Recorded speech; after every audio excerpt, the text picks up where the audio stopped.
오늘 하나님께서 우리에게 주신 말씀은 요한복음 14장 7절부터 11절 말씀입니다. 요한복음 14장 7절로 11절의 말씀입니다. 우리 같이 교독하면서 이 말씀 읽겠습니다.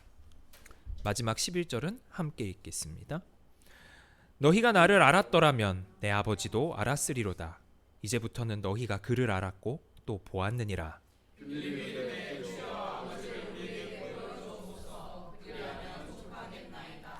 예수께서 이르시되 빌립아, 내가 이렇게 오래 너희와 함께 있으되 내가 나를 알지 못하느냐? 나를 본 자는 아버지를 보았거늘 어찌하여 아버지를 보이라 하느냐?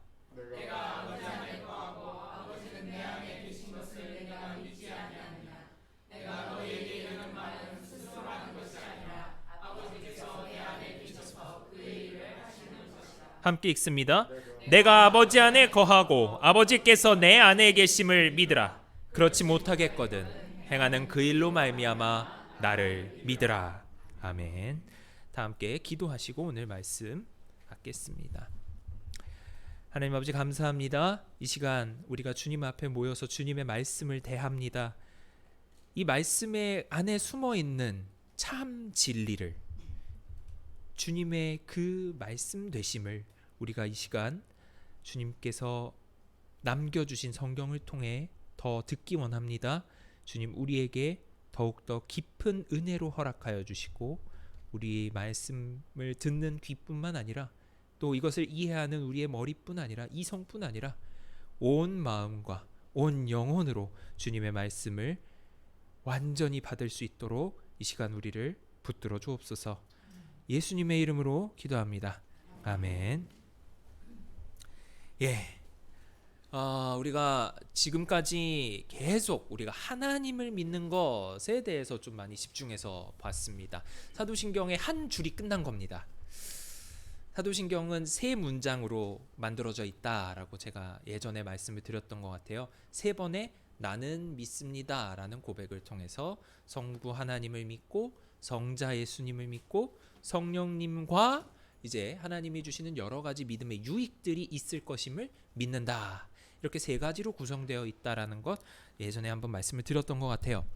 그래서 첫 줄이 끝나고 이제 두 번째, 이 사도신경이 본격적으로 다루고 있는 이 예수 그리스도가 누구인가에 대해서 우리가 좀 살펴보고자 합니다. 그런데 나는 예수 그리스도를 믿는다, 나는 예수님을 믿습니다 라고 하는 말 우리가 굉장히 쉽게 합니다. 일제시대 때 우리 최봉성 목사님, 최권능 목사님이라고도 알려진 그분이 만들어낸 아주 유명한 시그널 표어가 있죠. 예수천당 불신지옥이라고 말이죠. 예수를 믿으면 천당 간다라는 그 말씀이, 그 표어가 당시에 이 식민지 사회에 살아가던 우리 조선 그리스도인들, 대한제국이었고 없어졌습니다만 그 당시에 얼마나 큰 위로가 되었겠습니까? 그런데 이제 그 시점이 한참 지나고 나서 광복도 맞았고 최봉성 목사님이 순교하신 지도 거의 이제 100년을 향해 다가가고 있는 지금 이 시점에서 예수 그리스도를 믿는다는 게 우리에게 어떤 의미로 올까요? 단순히 예수 믿으면 천당 간다? 그걸로 끝일까요? 예수님을 믿으면 예수님이 우리에게 복을 주셔서 우리가 이 세상에서 부자로 살고 그렇게 편하게 살다가 내세 죽음 이후에도 하나님과 함께 옆에서 편하게 산다, 그냥 이렇게 단순하게 끝날까요? 물론 복음이란 굉장히 단순한 것이기 때문에 그것도 맞습니다만 그것만은 아니라는 것을 항상 제가 말씀을 드리고 싶어요. 제가 여기서 말씀을 드리는 것은 이전까지의 내용이 다 틀렸다가 항상 아닙니다. 이런 것도 있다라고 보여드리는 거니까 혹여나 제가 조금 너무 이렇게만 생각하지 마십시오 라고 얘기하다가 말이 좀 지나치게 나갈 수도 있어요. 그러면 이 녀석이 좀 말이 좀 그렇게 같구나 하고 생각을 해주시고 이런 레퍼런스도 있다, 이런 식으로 생각할 수도 있다 라고 약간은 걸러서 들어주십사 하는 부탁을 먼저 드리고자 합니다. 자, 예수 그리스도를 믿는다는 것, 우리 이제 내용을 좀 들어가 볼 건데요. 바로 다음 걸 한번 볼까요? 우린 믿을 수 있을까요? 자, 우리가 내내 하나님을 믿는다 엄청 얘기 많이 했지만 우리는 진정으로 믿을 수 있을까요? 이 믿음이라는 거는요, 항상 그 정의 자체도 그렇습니다만 내가 이렇게 될 것이라고 생각하는 것이 진짜로 실제로 그렇게 될 것이라고 생각하는 것이라고 합니다. 그 국어사전에서의 정의입니다. 믿음에 대한. 그러니까 이건요, 내가 어떻게 될 것이라고 믿는다, 무엇이 A가 B가 될 것이라고 믿는다라는 건 내가 A도 알고 B가 될 거라는 것도 알고 있고 그것이 자연스럽다라는 그 C라는 원리도 알고 있고 그렇게 될 것이다 라는 개념으로 가까워지는 거거든요. 그렇다는 것은 인간이 뭔가를 믿는다는 건 항상 자기가 컨트롤할 수 있는 것을 믿는다는 결론으로 가게 됩니다. 우리는 같은 인간을 믿고 얼마나 많이 배신당해 봤나요? 어렵죠. 사람을 믿는다는 게 쉬운 일인가요? 어렵게 믿었건만 우리 경험은 사람은 믿을 게 못 된다라는 걸 알려주고 있죠. 자, 우리 자신 믿을 수 있나요? 나 자신. 나 자신을 믿을 수 있는 사람이라면 정말 대단한 분일 겁니다. 정말 자기 확신이 대단한 분이시든지 아무것도 모르시든지 아니면 정말 철의 의지를 가지고 계신 분이겠죠. 우리도 우리 자신이 우리를 배신하는 것을 너무 많이 봐왔습니다. 기독교인들은 걸 참 많이 보는 것 같아요. 잘못했습니다. 다시는 그렇게 하지 않겠습니다. 라고 회개기도 하고 다시는 그렇게 살지 않으려고 나가서 다짐하고 이 문을 예배당 문을 나서건만 예배당 문을 나서서 차 이제 핸들을 잡고서 엑셀러레이터를 밟는 순간 그 모든 나에 대한 믿음은 사라져 버리죠. 다시는 다른 사람에게 성내지 않겠다 하고 나가서 내 옆으로 끼어드는 차량에게 험한 소리가 나오고 언성이 높아지고 심지어 우리보다 좀 한 단계 낮은 것이라고 생각할 수 있는 어떤 사물이나 이런 것들 그거에서도 얼마나 많이 배신당하나요? 우리 돈 얼마나 많이 믿나요? 이 돈이면 무엇을 할 수 있을 거다. 안 되잖아요. 안 되잖아요. 얼마나 많은 케이스에서 우리 뜻대로 되는 건 아무것도 없다라는 걸 우리는 배우고 경험했습니까? 근데 또 믿고 또 배신당하고 또 마음 아파하죠. 그러니까 인간은 참 믿고 싶어 하고 믿을 수 없는 그런 환경에 놓여 있는 것 같습니다. 그러니까 높은 자, 우리보다 높은 사람 당연히 못 믿고요. 우리와 똑같은 사람 못 믿고요. 우리보다 낮은 사람 못 믿습니다. 사람뿐만 아니라 우리보다 낮은 것도 못 믿고요. 나 자신도 못 믿어요. 시편에서는 이렇게 이야기하죠. 여호와께 피하는 것이 사람을 신뢰하는 것보다 나으며 여호와께 피하는 것이 고관들을 신뢰하는 것보다 낫도다. 신뢰하는 것의 반대로 여호와께 피한다라고 표현을 하고 있어요. 여호와를 믿는다라고 표현하지 않고 있습니다. 또 이사야 선지자는 이렇게 얘기해요. 보라 내가 애굽을 믿는도다. 그것은 상한 갈대지팡이와 같은 것이라. 어떤 강대국을 믿는 것도 안 된대요. 사람도 안 되고요. 고관도 안 되고 강대국도 안 돼요. 잠언은 이렇게까지 얘기하죠.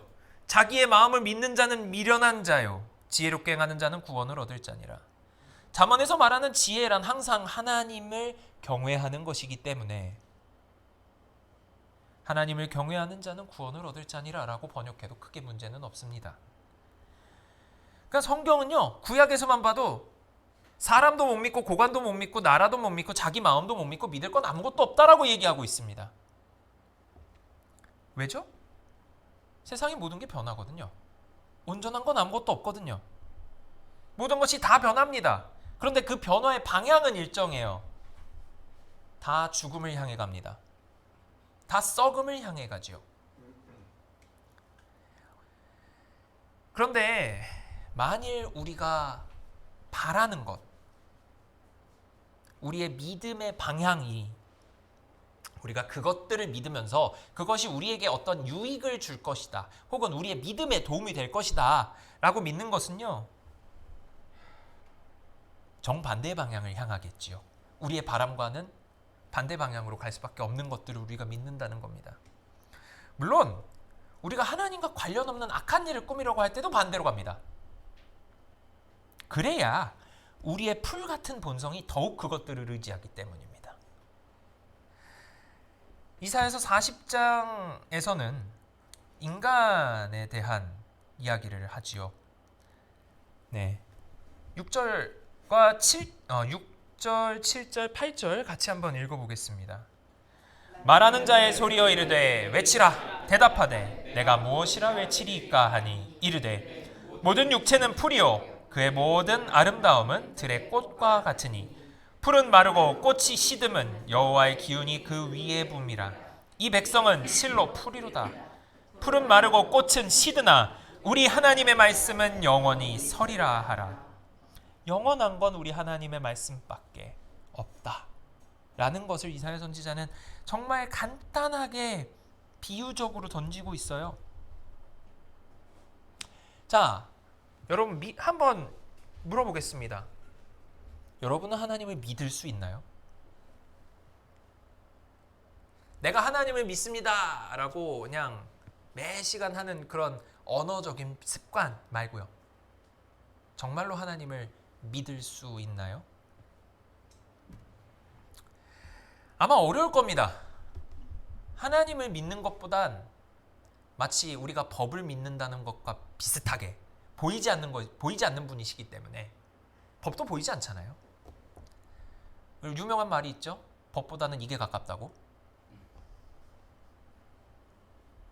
우리는 그거를 정말 하나님의 차원에서도 좀 생각해 볼 수 있는 통찰이 있을 것 같아요.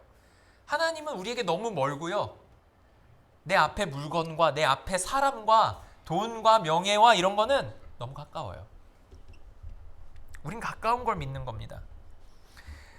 다른 말로 하면 우리가 하나님을 못 믿는 이유는요, 우리가 하나님을 상상할 수가 없기 때문입니다. 우리가 어떻게 할 수 있는 것에 대해 느끼는 감정이 믿음이기 때문에. 그래서 오늘 본문에서 빌립은요, 아버지를 보여주십시오 라고 이야기합니다. 안 보여주시고는 못 믿겠다는 겁니다. 우리가 지난번 여러 차례 제가 말씀드렸던 전도서 말씀이 있죠. 하나님은 하늘에 계시고 너희는 땅에 있다. 그래서 우린 하나님을 볼 수가 없고요, 하나님은 우리에게서 너무 멀리 계십니다.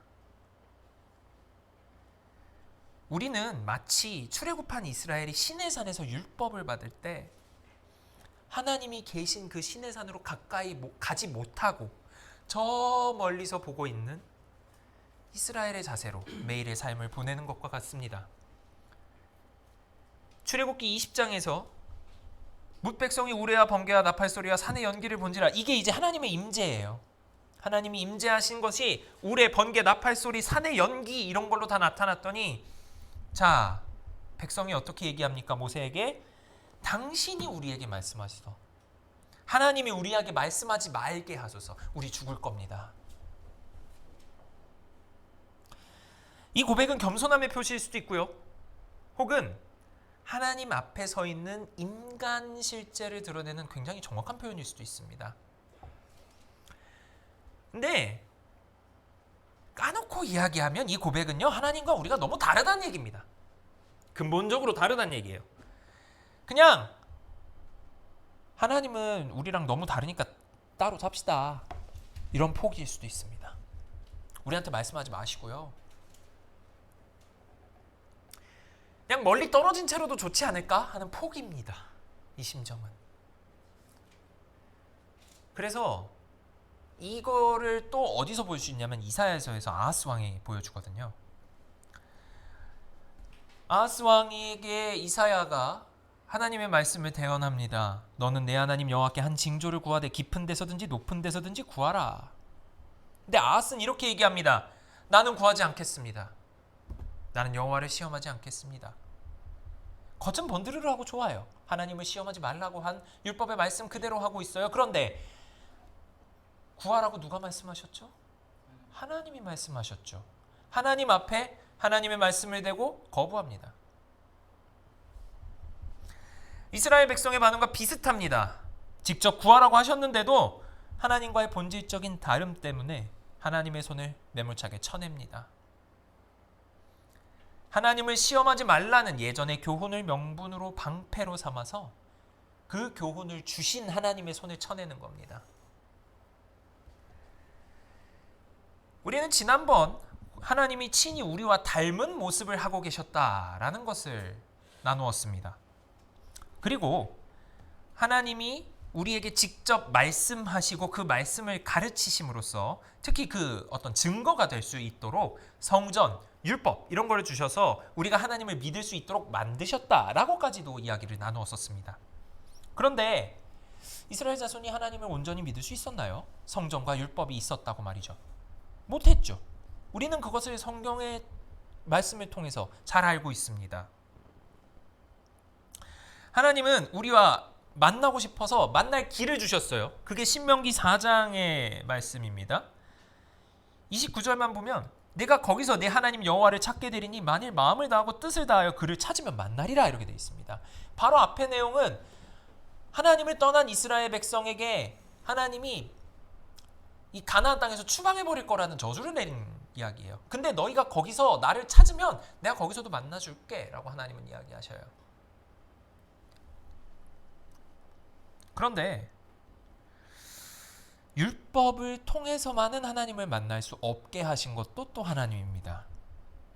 참 희한하게 말이죠.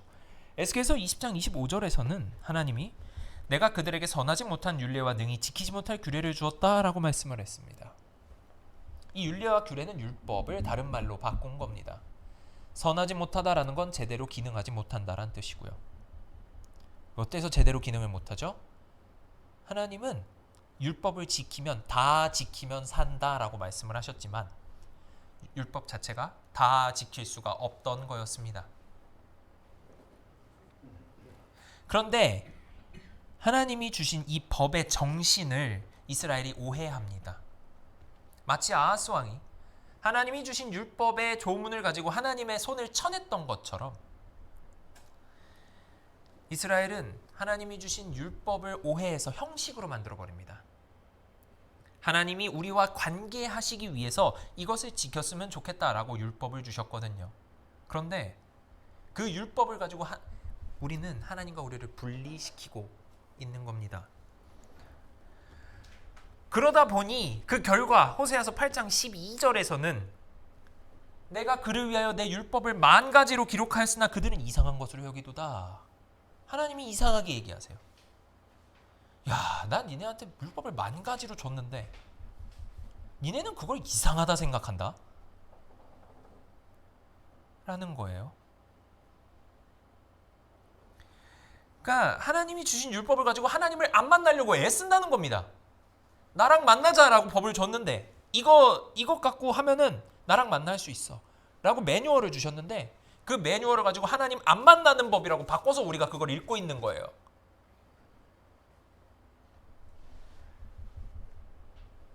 우리는 그렇게 하고 있고 하나님도 율법을 이상하게 해주셨고 이해할 수 없는 것 투성입니다. 예수님도 우리가 하나님을 직접 알 수가 없다라고 얘기를 해요.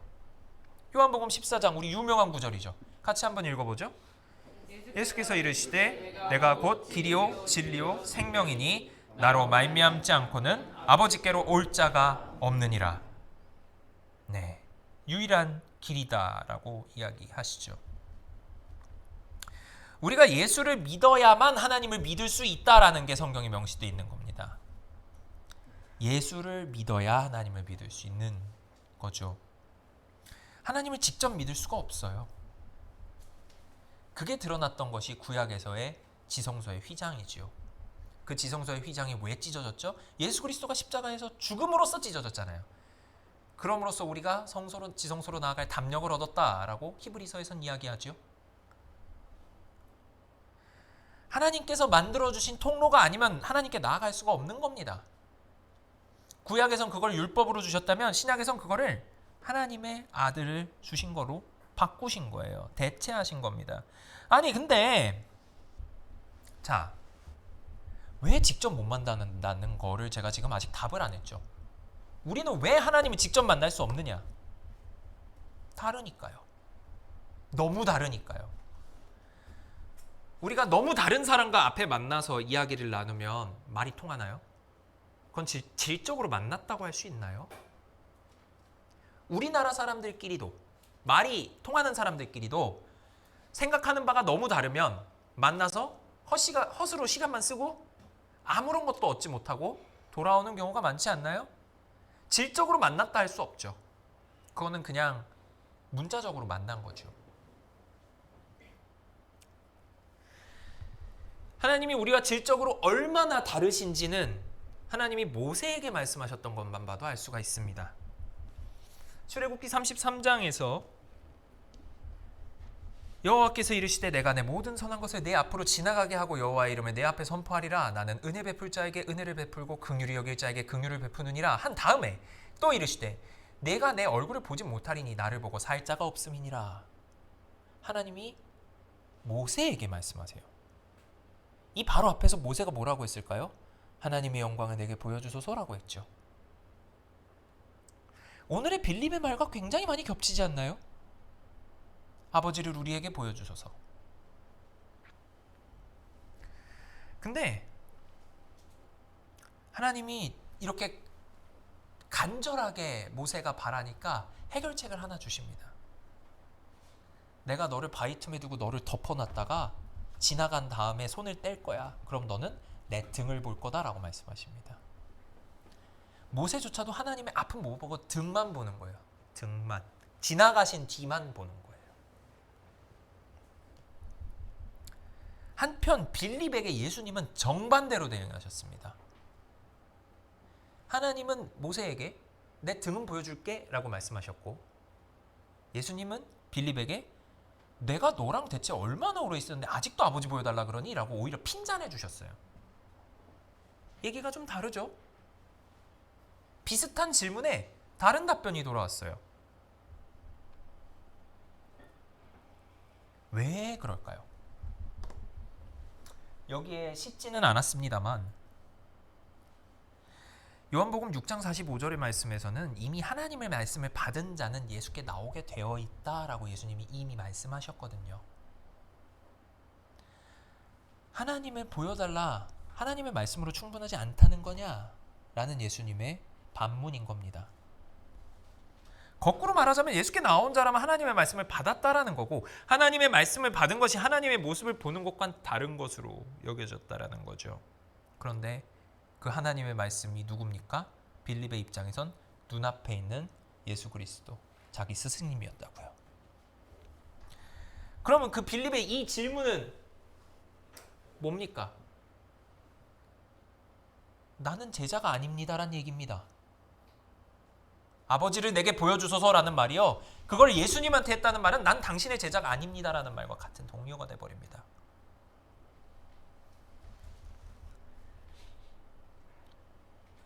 즉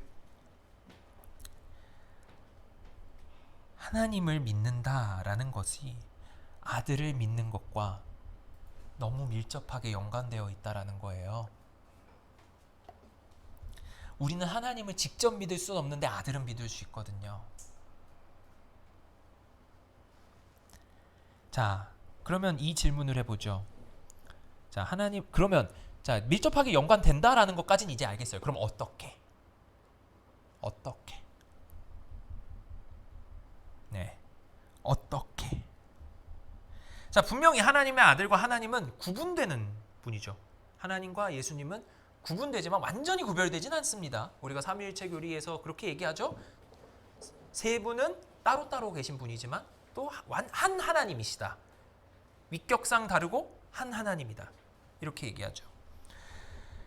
그러니까 우리가 하나님의 아들인 예수 그리스도를 믿는다라고 하면 본질적으로 이게 예수를 믿는 거지 하나님을 믿는다라고 말하는 게 아니잖아요. 근데 왜 이게 같냐고요.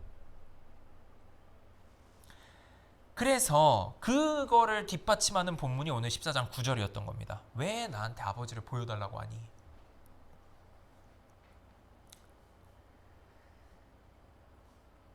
이 하나님의 아들, 믿는 자가 곧 하나님을 믿는 자라는 것은 요한복음 서문에도 나와 있습니다. 요한복음 1장 12절 말씀 같이 한번 읽어보죠. 영접하는 자 곧 그 이름을 믿는 자들에게는 하나님의 자녀가 되는 권세를 주셨으니.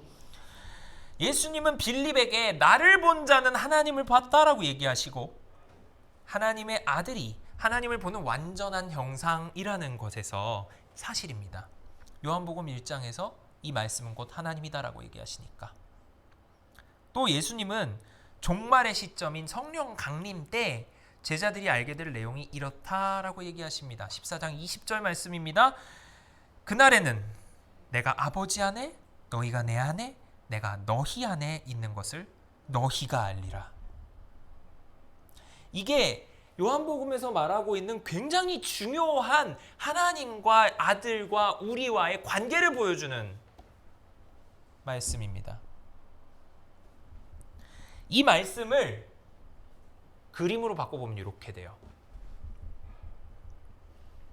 예수님이 그리고 있는 건 요한복음 전체에서 그리고 있는 게 이 하나의 거대한 동심원입니다. 아버지와 아들은 같은 곳에 있어요. 아버지가 아들 안에 있고 아들이 아버지 안에 있으니까 서로 안에 거주한다. 이거 어려운 말로 상호 내주라고 하지요. 아버지와 아들은 상호 내주합니다. 그런데 요한복음 15장에서 포도나무 비유를 하시면서 예수님은 내 안에 거하라, 그리고 나의 말이 너희 안에 거하면, 이렇게 얘기하시죠. 아들과 제자들이 또 하나로 겹치는 겁니다. 그리고 17장에서 예수님은 이들을 통해서 또 나를 믿게 될 사람들에 대해서도 우리와 같이 있게 해주십시오 라고 하나님께 기도하십니다. 그걸 통해서 이젠 제자들과 교회가 하나로 엮입니다. 그리고 그 말을 알게 되는 것은 세상입니다. 세상이 알게 하여 주십시오 라고 하셨거든요. 자, 그러니까 이 동심원이 점점 확대되는 거예요. 근데 제가 아들에다가만은 회색으로 지금 제가 이걸 쳐놨어요. 왜 그럴까요? 아들 없이 아버지와 제자들이 엮일 수가 없기 때문입니다. 아버지는 하나님이고 제자들은 인간이잖아요. 제자들과 교회는 인간이니까 엮일 수 있어요. 근데 아버지와 아들은 뭐 그렇다 쳐요. 근데 아들 없이 아버지와 제자들로 뛰어넘어갈 수가 없는 거예요. 이게 너무 중요한 거예요, 지금. 그러니까 하나님과 인간 사이에 중재자가 필요한 겁니다. 중간다리가 필요해요. 아까도 말씀 계속 드렸지만 하나님과 인간은 너무 다르기 때문에 하나님을 인간이 이해할 방법은 없는 거죠. 물론 하나님이 인간을 이해하시는 건 너무 쉬운 일이죠. 근데 인간이 하나님을 이해하는 건 불가능한 일이죠. 그것에 대해서 이사야 선지자는 이렇게 얘기합니다. 사람이 없음을 보시며 중재자가 없음을 이상히 여기셨으므로 자기 팔로 스스로 구원을 베푸시며 자기의 공의를 스스로 의지하사 공의를 갑옷으로 삼으시며. 이사야 선지자는 뭐라고 얘기했죠? 자기 팔로 스스로 구원을, 자기가 중재자가 없는 게 이상하게 여기셨다는 게 하나님이. 왜 중재자가 없지? 그래서 스스로 중재자가 되십니다. 하나님이 스스로. 이 중재자가 그러니까 하나님이고 메시아입니다. 예수 그리스도를 믿는다는 게 하나님을 믿는다는 것으로 확장될 수 있는 것은 이것 때문이에요. 성경이 그렇게 얘기하고 있기 때문에. 또 예수님이 하나님이신 것에 대해서 우리가 또 무엇을 또 증거를 또 댈 수 있을까요? 하나님이신 예수는 우리의 모든 걸 아신다라고 얘기할 수 있지 않을까요? 하나님은 우리의 모든 것을 아시니까. 예수가 하나님이면 우리 뭐 다 아시겠죠, 우리에 대해서. 요한일서 5장에 보면 또 아는 것은 하나님의 아들이 이르러 우리에게 지각을 주사 우리로 참된 자를 알게 하신 것과 또한 우리가 참된 자 곧 그의 아들 예수 그리스도 안에 있는 것이니 그는 참 하나님이시요 영생이시라 라고 예수를 하나님이라고 그냥 딱 지금 박아놨어요. 자, 이거는 명제예요. 자, 그러면 그거 뭐 우리를 다 아셨다는 거 어디 나옵니까? 요한복음에 나오죠. 2장 24, 25절. 같이 한번 읽어볼까요? 예수는 그의 몸을 그들에게 의탁하지 아니하셨으니 이는 친히 모든 사람을 아시며 또 사람에 대하여 누구의 증언도 받으실 필요가 없었으니 이는 그가 친히 사람의 속에 있는 것을 아셨음이니라. 그러니까 전능하신 하나님인 예수님은 다른 사람의 증언이 필요가 없는 거예요. 어떤 사람이 누가 뭐라고 해줄 필요가 없는 겁니다. 다 아니까. 자, 그리고 우리가 하나님이시니까 예수님은 우리를 다 알아요. 그리고 예수가 하나님이시기 때문에, 예수님이 하나님이시기 때문에 하나님에 대해서 알려줄 수가 있어요. 요한복음 3장 13절에서 예수님은 스스로 이렇게 얘기하시죠. 하늘에서 내려온 자 곧 인자 외엔 하늘에 올라간 자가 없다. 나 빼곤 하늘에 올라간 자가 없다. 하늘에 대해서 아는 자가 없다. 나 말고는 알려줄 사람이 없다. 하나님에 대한 어떠한 지식도 예수님이 없이는 알 수가 없다라는 겁니다. 그럼 우리가 이렇게도 얘기해 볼 수 있죠. 구약에서 나온 하나님에 대한 말씀은 그러면 예수님과 무슨 상관이 있는가? 이거에 대해서는 또 나중에 한번 또 다뤄보겠습니다. 자, 그러니까 이것을 이렇게 해석해 볼 수 있어요. 자, 로마서 10장 이 말씀의 공식을, 그러니까 바울이 제시한 공식을 한번 따라가 보죠.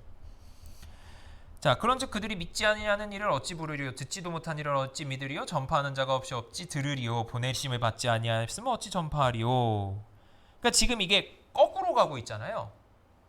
그러니까 이 말씀을 거꾸로 올라가면 누군가 전파한 사람이 있고, 그러면 듣게 되고, 그럼 믿게 되고, 그러면 부르게 되고, 그럼 믿게 된다. 이렇게 얘기할 수 있죠. 거꾸로 올라갈 수 있죠. 자, 이거를 우리는 자꾸 전도의 컨텍스트에 많이 쓰는 말씀이긴 한데, 자, 오늘의 말씀의 컨텍스트로 해볼게요. 하나님이 자기 아들을 보내시지 않았더라면 하나님에 대해서 어떻게 전파가 되었을 것이며, 하나님에 대한 내용을 우리가 어떻게 들을 수 있었으며, 우리가 어찌 하나님을 믿을 수 있겠습니까? 기록된 바 아름답도다 좋은 소식을 전하는 자들의 발이어함과 같으니라. 이거는 메시아에 대한 안내 멘트거든요. 예수가 유일한 하나님을 믿는 통로다 라고 말씀을 하셨잖아요. 그건 이것 때문입니다. 하나님에 대해 온전히 알려줄 수 있는 게 한 분밖에 없었기 때문에. 그러면 우리는 예수를 믿을 수 있습니까? 자, 지금 우리가 예수는 하나님과 같은 분이다, 하나님이다에 대해서 좀 설명을 했어요. 그러면 예수가 하나님이면 우리가 예수를 어떻게 믿지? 하나님의 아들이면 우리는 예수에 대해 알 수는 있나? 이런 질문이 들게 됩니다. 우리는 하나님은 못 믿는다라고 얘기를 해버렸잖아요.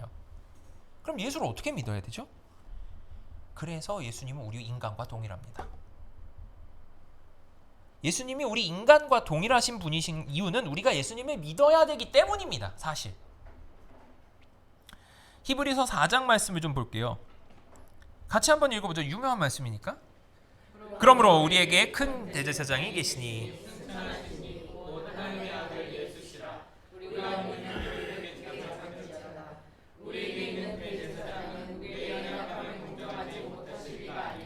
모든 일에 우리와 똑같이 시험을 받으시니로되 죄는 없으시니라.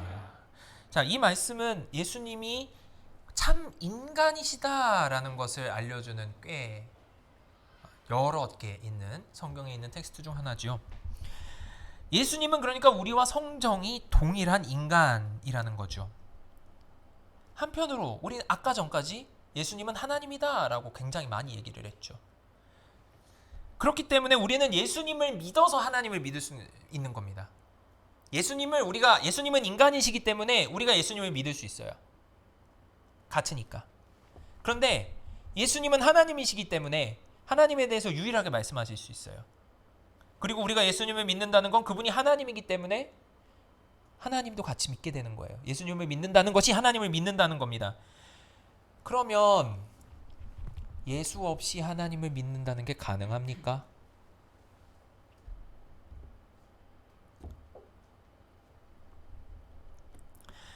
우리가 하나님을 믿을 수 있는 가능성이 제시된 것이 하나님이 스스로 자신을 드러내셨기 때문이잖아요. 하나님의 계시 없이 우리는 하나님을 믿을 수가 없잖아요. 그것의 가장 결정적인 방법이 예수 그리스도시잖아요. 20세기 유명한 신학자인 칼 바르트는 하나님의 말씀을 이렇게 세 개로 나눕니다. 다 영어로 써져 있어가지고 제가 설명을 다 해드려야 될 것 같아요. 우리말로 되어 있는 자료를 구하려다 못 찾았거든요.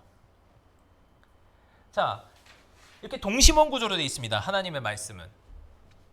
가장 바깥에는 선포된 말씀, 즉 전통과 경험 또한 설교를 통해서 하나님의 말씀이 선포됩니다. 그리고 그보다 더 코어에 있는 것은 written, 적혀 있는 하나님의 말씀입니다. 그거는 성경 말씀을 의미합니다. 그런데 그 성경 말씀의 코어에는 뭐가 있습니까? incarnate, 육화한 말씀, 성육신하신 말씀, 예수 그리스도가 있습니다. 하나님의 말씀의 가장 코어에는 하나님 자체이신 예수 그리스도가 계시다라는 것이 이 바르트라는 신학자가 내린 결론입니다. 하나님 자신이 아주 온전히 계시된 겁니다. 하나님은 또 친히 그의 아들에 대해 증언했다라고 하시고 그의 아들을 예수가 하나님이심을 또 그를 믿어야만 영생에 이른다라고 증언하시기도 하지요. 요한일서 5장 9절만 볼까요? 만일 우리가 사람 일에 증언을 받을진대 하나님의 증거는 더욱 크도다. 하나님의 증거는 이것이니 그의 아들에 대하여 증언하신 것이니라. 하나님이 친히 증거로 그의 아들 예수 그리스도에 대해서 증언을 하셨답니다. 이 외에 더 큰 증거가 필요하냐는 거죠. 그러면 하나님의 아들을 믿지 않는 자는 하나님을 거짓말하는 자로 만든다라고 지금 10절에 적혀 있죠.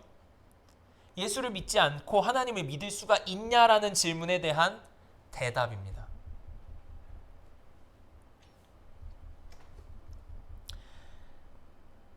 이제 우리는 예수 그리스도를 믿는다는 것의 또 다른 의미에 대해서 좀 이야기를 해보려고 합니다. 내용이 좀 많기는 한데요. 자, 우리가 지금 이렇게 길게 내려온 이유가 뭐냐면 우리가 예수를 믿어야만 하나님을 믿을 수 있다라는 것을 정리하기 위해서였습니다. 자, 그러면 이렇게 얘기할 수 있죠. 예수님은 그 자체로 본인이 삼위일체적인 관계를 모두 보여주고 계세요. 자신은 하나님이시고요. 자기는 하나님의 독생자고요. 성령은 하나님의 영이신 동시에 그리스도의 영이거든요. 그러니까 예수님 한 분만으로 삼위일체가 다 들어가 있어요. 사실. 동시에 예수님 자신이 하나님과 가지고 있는 관계를 모든 이에게 적용할 수 있게 해달라고 아까 그 동심원 있는 그림에서 제가 말씀을 드렸었죠. 그 말씀이 이제 요한복음 17장 11절인데요. 나는 더 세상에 있지 아니하지만 그들은 세상에 있었고 나는 아버지께로 가옵나니 거룩하신 아버지여 내게 주신 아버지의 이름으로 그들을 보존하사 우리와 같이 그들도 하나가 되게 하옵소서. 하나 되게 해달라라는 것이 우리끼리의 하나됨이 아니에요. 교회의 하나됨이란 우리가 마음을 같이 합시다라고 마음을 그냥 다 잡아갖고 모이는 게 아닙니다. 이것에 대해서는 한참 뒤에 우리가 공교회에 대해서 얘기할 때 한 번 더 얘기할까 합니다. 자, 다시 돌아가서 아버지와 아들의 상호내주의 관계가 아들과 제자 공동체의 관계로 커지는 겁니다. 그것은 사랑이라는 한 단어로 표현됩니다. 요한복음 14장 23절 24절에서는 이렇게 이야기하죠. 예수께서 대답하여 이르시되 사람이 나를 사랑하면 내 말을 지키리니 내 아버지께서 그를 사랑하실 것이요 우리가 그에게 가서 거처를 그와 함께 하리라. 나를 사랑하지 아니하는 자는 내 말을 지키지 아니하나니 너희가 듣는 말은 내 말이 아니요 나를 보내신 아버지의 말씀이니라. 우리가 예수 그리스도를 사랑하면 예수의 말씀을 지키게 되어 있다. 그러면 아버지께서 그를 사랑하실 것이다. 그러면 우리, 즉 아버지와 아들이 그에게로 가서 거처를 그와 함께 하리라는 말은 같이 살겠다는 이야기죠. 하나님이 우리와 같이 사신다는 건 뭡니까? 임마누엘의 이야기고 동시에 성령을 우리에게 주시겠다라는 이야기죠. 그러니까 계속 지금 같이 하는 걸 이야기하고 있어요.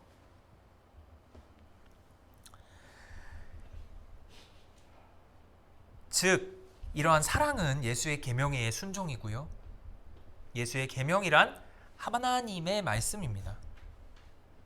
하나님의 말씀에 순종한다는 것은 하나님에 대한 믿음의 가장 근본적인 표현이고 그를 통해서 생명을 얻을 것이라는 율법의 가르침에 대한 강력한 순종입니다. 하나님의 말씀을 다 지키면 그것으로 말미암아 살리라가 율법의 정신이니까요. 그리스도를 믿는다라는 것은 하나님의 율법에 온전한 순종이고 영생을 얻는 유일한 길이 됩니다. 자, 그러면 예수를 믿는다는 것을 한마디로 좀 바꾸면 또 어떻게 될까요? 요한복음 13장 34절 35절이 그 대답입니다. 같이 한번 읽어보죠. 새 계명을 너희에게 주노니 서로 사랑하라. 내가 너희를 사랑한 것 같이 너희도 서로 사랑하라. 너희가 서로 사랑하면 이로써 모든 사람이 너희가 내 제자인 줄 알리라. 아멘. 아까 제가 보여드린 그 동심원의 마지막 단계가 보이죠? 세상이 너희가 내 제자인 줄 알 것이다. 예수를 믿는다는 것은 사랑으로 표현되고 증명됩니다. 만약에 내 안에 사랑이 없다. 다시 한번 생각해 보십시오. 내 안에 사랑이 없다. 예수를 못 믿는 겁니다. 정확하게는 다 믿지 못하는 겁니다. 온전히 믿지 못하는 겁니다. 그런데 온전히 믿지 못하는 건 안 믿는 거거든요. 그거는 동시에 뭐냐? 그건 하나님을 못 믿는 겁니다. 주님을 사랑하지 않는다. 내 안에 다른 것을 사랑하는 마음이 가득 차 있다는 증거죠.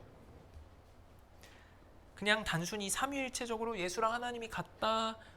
그래서 그런 게 아니고 오늘 살펴보았듯이 우리가 예수님을 믿을 수 있고 예수님이 하나님의 말씀을 계시하시고 그 하나님의 말씀은 곧 하나님이고 이렇게 연결이 되는 겁니다. 예수님과 하나님은 서로가 서로를 증명하시고 서로가 서로 안에 살아가시고 서로가 서로를 계시하십니다. 성부와 성자는 그런 의미에서 또 하나고요. 우리가 성부 하나님을 직접 알고 믿을 수 없기 때문에 성부 하나님께서는 성자 예수라는 중재자 중간적 조치를 통해서 우리로 하여금 그를 알게 하신 겁니다. 성부를 믿는 믿음이 그의 전능하신 아버지 천지의 창조주로서의 개입을 기다리는 행위로 정리가 됐었죠. 그렇다면 예수를 믿는 믿음의 가장 궁극적인 방식은 무엇이냐? 성부에 대한 믿음은 기다리는 것이라면 성자에 대한 믿음은 사랑하는 것입니다. 자, 이제 이 예수 그리스도를 믿는다라는 것은 무엇인지에 대해서는 제가 다음번에 한 번 더 다뤄보도록 하겠습니다. 우리 같이 기도하겠습니다.